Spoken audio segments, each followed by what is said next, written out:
I took my son to Disneyland last year, and he turns to me as we're walking along and he says, "Hey, you choose what we do next." And knee-jerk response, I turned back to him and said, "Oh, hon, whatever you want to do, we're here for you today." And he says, "No, you choose."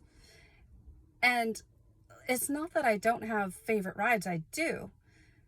But as I was flipping frantically through the categories of what we could do next that I'm choosing now, I'm stuck on thinking, well, this is going to be a long line. I don't want to make him wait in a long line for this thing that I like to do, or this is my kind of ride, but he doesn't really like this kind of ride, so I don't want to make him do that.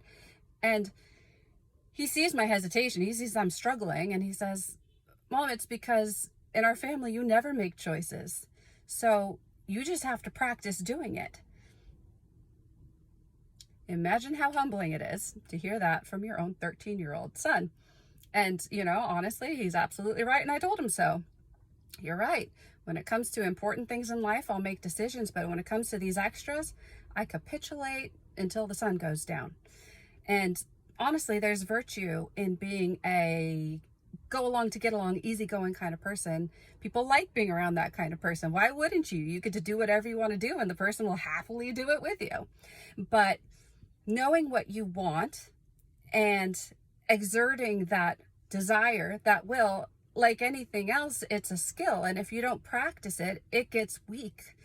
And I have spent so much time letting other people dictate what I do for fun that unless you're one of my very few friends who understands this about me and you make me do this like my son did, I will happily go along with whatever you want to do. And I came to realize that this is what happens often to mothers, in fact, when we come to a certain age of life and realize, hey, this is who I am. I lost myself. Now I'm finding myself. And this is how it happens, is we put the needs and the wants of others in front of ourselves so often that we forget that we even have needs or wants. And it's very important to know that our desires are just as important as those of the people around us. So good on my son for saying something. And also, I'll say it now and I'll try to live it, but I am me. But no sorry for having your own wants and desires. Thanks.